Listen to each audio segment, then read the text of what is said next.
बिस्मिल्लाहिर्रहमानिर्रहीम। जनाब, स्टोरीज़ मैंने एक ही शेयर करनी है और स्टोरी वही है जो कि आपने सुन लिया होगा, देख लिया होगा। दिन दहाड़े दो सहाफ़ियों को अगवा किया गया।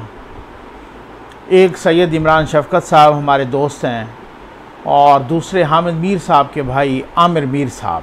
वो अपनी एक वेबसाइट भी चलाते हैं, एक यूट्यूब चैनल भी चलाते हैं। इमरान शफ़क़त साहब भी हमारे साथ भी कई इदारों में रहे और फिर उसके बाद आजकल वो भी यूट्यूब अपना चैनल चला रहे हैं। और उनके घर जाके 12:30 बजे का वक्त, उनके घर जाके जनाब जिस तरीके से 10 बंदे घुस गए, बैल बजाई, उन्होंने दरवाज़ा खोला, 10 बंदे घुस गए, चादर चार दीवारी के तकद्दुस को यूं पामाल किया गया। मैं हैरान हूँ, ये लाहौर का वाक़या है। जब लाहौर और इस्लामाबाद में भी ऐसे वाक़यात होते हैं और हम आँखों से देखते हैं तो फिर आप सोचिएगा कि फिर बलूचिस्तान में या वज़ीरिस्तान में क्या हाल होता होगा। ये क्वेश्चन है ना। जब कैपिटल में, मुल्क के कैपिटल में और मुल्क के सबसे बड़े सूबे के कैपिटल में ये हालात होते हैं कि इस तरह से घुस जाओ अंदर, ठीक है ना, रियासती इदारे इस तरह से आके घुस जाए अंदर। और फिर उसके बाद बताया गया जनाब कि वो 10 लोग थे और जिनमें से 8 तो सादा कपड़ों में थे और 2 जो है ना वर्दी में मलबूस थे। और उन्होंने बताया कि हम FIA से हैं जनाब, और वो उनको घसीटते हुए ले गए। वो हार्ट पेशेंट है, मैं उन्हें जानता हूँ, मेरे बहुत अच्छे दोस्त हैं। और उनको घसीट के ले गए। जुर्म उनका वही वीडियो करना था, जुर्म उनका वही आज़ादी इजहार राय, जुर्म उनका वही कलम, वही अपना तकरीर तहरीर, ठीक है ना, ये उनका जुर्म था।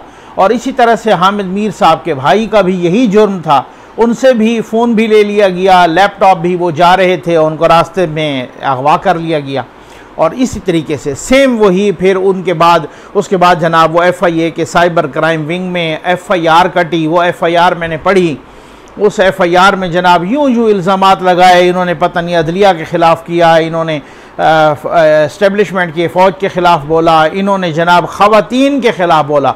और ख़वातीन का कौन सा मतलब, वो ही ख़वातीन क्या, बुशरा बीबी साहबा से मुतालिक उन्होंने कुछ वीडियोस की थी।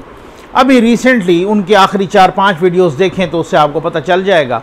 और वो तो रिपोर्ट हुआ है बाकायदा मीडिया में। मतलब वो ये नहीं है कि उन पे कोई इल्हाम हुआ या मैंने भी बात की थी। मेरी बात यह है कि मैं शुरू ही से आपको भी कहता हूँ कि भाई आप गालम गलोच न किया करें, आप गैर पार्लिमानी अल्फाज इस्तेमाल न किया करें। लेकिन रिपोर्ट हुआ है कि किस तरीके से वो ऐन का हिसार और किस तरीके से हिसाब किताब, और ये 13 का हिंसा और ये 18 का हिंसा और ये सारी चीज़ें ये किससे ढकी छुपी हैं। इससे पहले भी वही ऐन वाला सर्कल और बहुत सारी चीज़ें, तो वो उन्होंने भी यही बातें की। भाई ख़वातीन का एहतराम होना चाहिए, नो डाउट।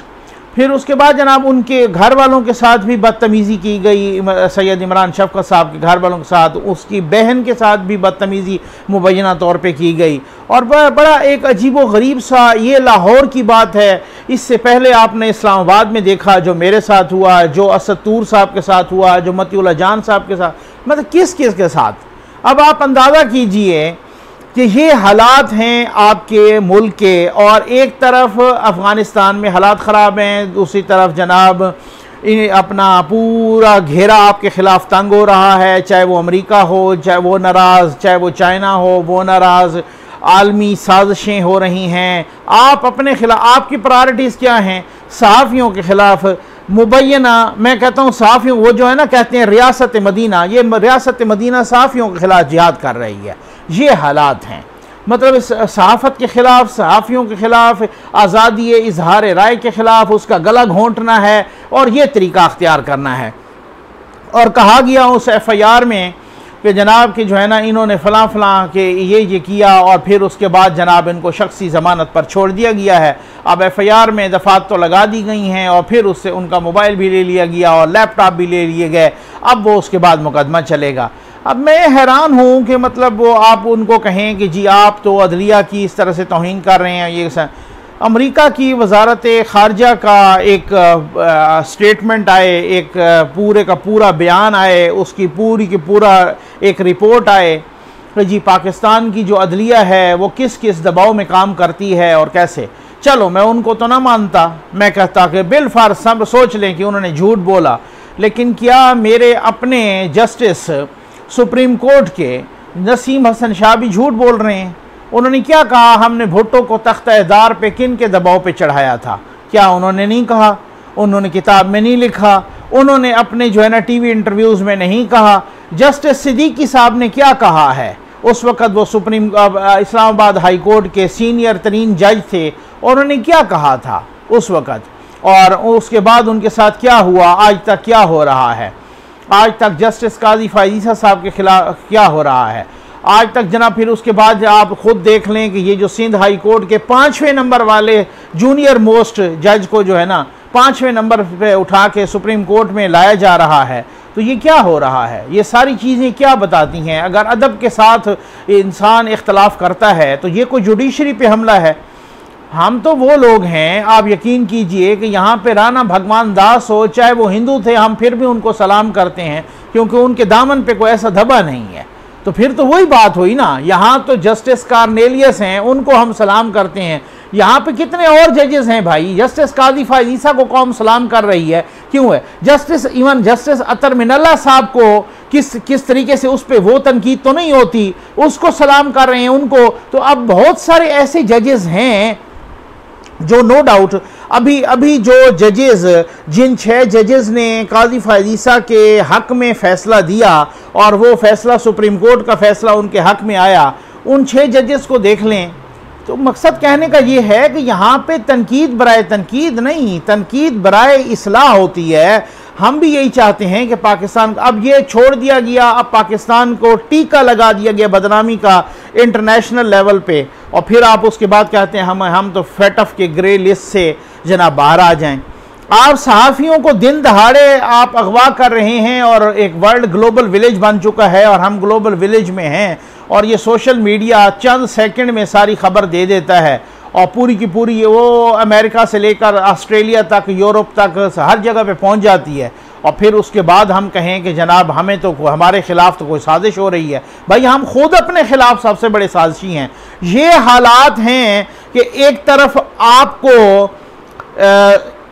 अपना सलामती कौंसल में, सिक्योरिटी कौंसल, यूएन की सिक्योरिटी कौंसल का इजलास होता है, अफ़गानिस्तान पर इजलास होता है, पाकिस्तान को नहीं बुलाया जाता। ये हालात हैं, इस पर थिंक ओवर करना चाहिए, इस पर सर जोड़ के बैठना चाहिए कि ये कैसी आपकी नाकामी है खारजा पॉलिसी की। वो नो डाउट, उसमें कोई शक नहीं है कि इंडिया सलामती कौंसल का सदर बन चुका है और वो अगस्त के महीने में सदारत इंडिया के पास रहेगी, लेकिन आपकी कोई कम अज़ कम कोई सफारती कामयाबी होती, आप कश्मीर के इशू को ह्यूमन राइट्स की कौंसल में पेश तक नहीं कर सकते, आप कहीं किसी भी इंटरनेशनल फोरम पे उठा नहीं सकते, सुनवाई नहीं है आपको। और तो और कई दफ़ा चाइना ने भी आपकी उन इंटरनेशनल फोरम्स पे आपकी हिमायत नहीं की। तो ये हालत है आपकी इंटरनेशनल फोरम्स पे, और खारजा पॉलिसी आपकी ये है। पाकिस्तान घिरा हुआ है, आपकी तरजीहात क्या हैं? नवाज शरीफ, आपके दिलो दिमाग पर, आपके असाब पर सवार है नवाज शरीफ। मरियम नवाज साहबा आपके असाब पे सवार हैं। आसिफ जरदारी आपके असाब पे सवार है। कभी सिंध पे आपने चढ़ दौड़ना है, वो प्लान कर रहे हैं जनाब। एक से एक, दूसरे से दूसरे, तीसरे सहाफ़ी को आप अगवा कर रहे हैं, इस्लामाबाद के अंदर कर रहे हैं। सेफ सिटी कैमरास को कहीं कोई नहीं पता चलता किधर लेके गए हैं, कौन लेके गए हैं। आप कभी उठा लेते हैं, ना घरों का तकद्दुस, ना चादर चार दीवारी का तकद्दुस, हर चीज़ पामाल करके आप पैरों तले रौंदते हुए। तो फिर उसके बाद बताएं मुझे कि भाई अगर कोई तनकीद, आप कहते हैं जनाब कि भाई बुशरा बीबी साहबा पर तनकीद कोई ना करे, मैं भी कहता हूँ गैर पार्लिमानी तनकीद नहीं होनी चाहिए, बिल्कुल सही। लेकिन मेरे भाई ये वो मुल्क है, भूल गया आपने फातिमा जिन्ना का क्या हशर किया, आपने बेनज़ीर भुट्टो साहबा का क्या हशर किया, सिक्योरिटी रिस्क कहा आपने। अभी जो मौजूदा प्राइम मिनिस्टर साहब हैं, मैं इंतहाई अदब के साथ कहूँगा कि उन्होंने मरियम नवाज साहबा का क्या हशर किया। एक एक जलसे में इस तरीके से तंज करना और इस तरीके से नाम लेना, और फिर उसके बाद नीचे शुरू हो गए जनाब कौम यूथ, उनको कोई नानी कह रहा है, कोई क्या करे। तो क्या वो ख़वातीन नहीं है? ये कल की बात है, मैं कल की बात कहूँगा ना, कितना एक अरसा गुजरा होगा, अभी की बात है बेगम कुलसूम नवाज साहबा अल्लाह बख्शे, वो ज़िंदगी और मौत की कश्मकश में थी और जनाब आपने बंदा भेजा मुबैना तौर पे, वो अंदर घुस गया ICU के। तो ये क्या है, वो खातून नहीं थी। आपने उनकी बीमारी पर वज़रा तक ने बैठ के किस तरीके का मजाक उड़ाया, तो क्या वो खातून नहीं थी? मरियम नवाज साहबा खातून नहीं है। इवन फरियाल तालपुर साहबा का किस तरीके से मजाक उड़ाया गया, क्या वो खातून नहीं है? भाई ख़वातीन का एहतराम। अभी पिछले दिनों की बात है कि खान साहब जनाब शुरू हो गए कि वो जो जुनैद सफदर साहब हैं मरियम नवाज साहबा के बेटे, तो वो जनाब उन्होंने कहा कि वो पोलो खेल रहे हैं वहाँ पर ऑक्सफोर्ड यूनिवर्सिटी के बिहाफ पर, तो बड़ा महंगा गेम है और इस तरीके से उन्होंने कहा। वो कहते हैं कि जनाब उन्होंने पाकिस्तान का नाम रोशन किया है और वो कहते हैं कि फ़लाँ का नवासा और फ़लाँ का पोता और ये वो, और इस तरीके से उन्होंने तंज शुरू किया। अब उसके बाद मरियम साहबा ने भी उनके बेटों पर तंज शुरू कर दिया, मतलब वो कहा कि वो यहूदियों की गोद में नहीं पल रहे, या इस तरह का कोई ट्वीट किया या इस तरह का जवाब दिया। तो फिर उसके बाद जमैमा साहबा भी आ गई, उन्होंने भी कहा कि आप अभी तक मेरा मतलब पीछा नहीं छोड़ रहे या मुझ पर तनकीद उसी तरीके से मैं कब की पाकिस्तान छोड़ चुकी हूँ। तो भाई बात ये है कि आप अगर खुद अपने दामन को साफ रखेंगे, आप अगर खुद झांकेंगे, और मैं इदारों को भी इंतहाई अदब के साथ, चाहे वो जो भी स्टेट का इदारा हो, वो स्टेट का इदारा हुकूमत का माउथ पीस ना बने। आपको इल्ज़ाम लगाते हैं ना मेरे तहरीक इंसाफ के दोस्त माशाअल्लाह कि नवाज शरीफ ने इदारे नहीं बनाए। भाई अभी आप बना लो। आप कभी FIA को इस्तेमाल कर रहे हो, कभी NAB को इस्तेमाल कर रहे हो, कभी किसी और इदारे को इस्तेमाल कर रहे हो।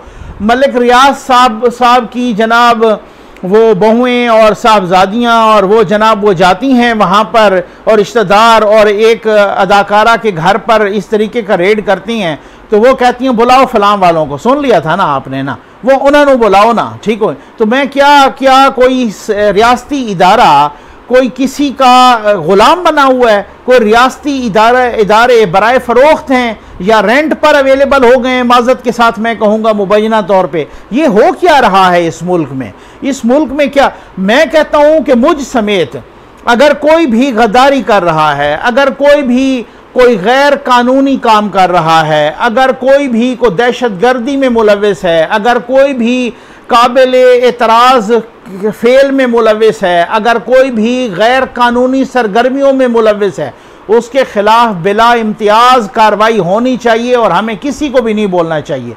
लेकिन सिर्फ इसलिए कि आप उनसे लिखवाएं कि आइंदा आप हुकूमत पे तनकीद नहीं करेंगे, आइंदा आप वीडियोज़ नहीं, ये मेरे साथ हो चुका है। मुझसे ये जनाब उसके बाद जो है ना, मुझसे यही लिखवाने की मुझसे भी कोशिश की गई थी कि आइंदा आप तनकीद नहीं करेंगे, आइंदा आप इस तरह की वीडियोस नहीं बनाएंगे, कोई कहे या नहीं। मैं तो उस कौम यूथ पे कुर्बान जाऊं, मैं कहता हूं, ठीक है ना। अब मैं इसी तरह से कहूँगा क्योंकि गैर पार्लिमानी अल्फाज मैं इस्तेमाल करने का आदी नहीं हूँ।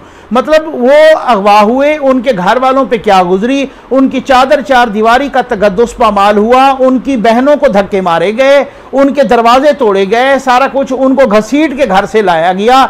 और जहाँ पर ये कौम यूथ फरमा रही है और ये मालशिया पालशिया कह रहे हैं सोशल मीडिया पे कि ये बड़ा नाम करने के लिए, एक अपनी जो है ना सस्ती शोहरत के लिए इन्होंने अपने आप को अगवा किया है, वही FIR भी कट गई है, वही FIA ने भी मान लिया हमने किया था वही। तो क्या कोई किसी अदालत ने कोई वारंट गिरफ्तारी उनके किए थे?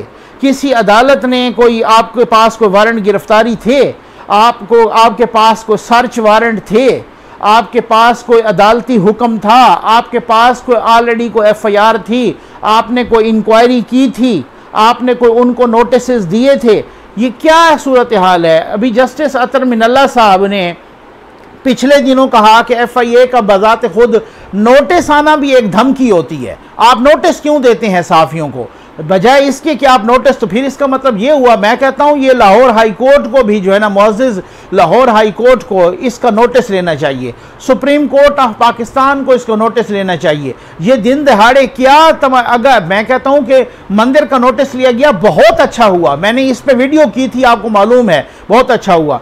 यहाँ पर तो सुप्रीम कोर्ट ऑफ पाकिस्तान ने माजी में शराब की बोतल पे भी नोटिस लिया, यहाँ पर तो एक थप्पड़ मारने पर भी नोटिस लिया गया, यहाँ पर तो कैदियों के खाने में छिपकली निकल आने से भी उसका भी नोटिस लिया गया। तो यहाँ पर भाई खुदा के लिए ये हमारे बच्चे नफ्सियाती हो रहे हैं, ये खुदा की कसम से साइको हो रहे हैं, नफ्सियात का शिकार हो रहे हैं, खौफ का शिकार हो रहे हैं। ये क्या है कि मेरे ऊपर कोई दहशतगर्द हमला आवर हो तो फिर तो मैं स्टेट के पास जाऊंगा ना, फिर तो मैं रियासत के पास जाऊंगा, मैं अदालत के पास जाऊंगा, मैं थाने पे जाऊंगा, मैं रियासती इदारों को रिक्वेस्ट करूंगा जी मुझे बचाओ। कोई मुझ पर जो है ना इस तरीके से डाकू आ लगे तो फिर, लेकिन जब मुझ पर ये स्टेट के इदारे डाकू बन के आ जाए, मैं किसके सामने फरियाद करूं? मैं इन्हीं के सामने तो फरियाद करूंगा। लेकिन माजरत के साथ जब स्टेट के इदारे ही डाकू बन के आ जाएं और वो घर तोड़ें और वो चादर चार दीवारी का तकद्दुस पामाल करें, फिर बंदा किसके पास जाए? उम्मीद है आपको वीडियो पसंद आई होगी। आपका बहुत बहुत शुक्रिया।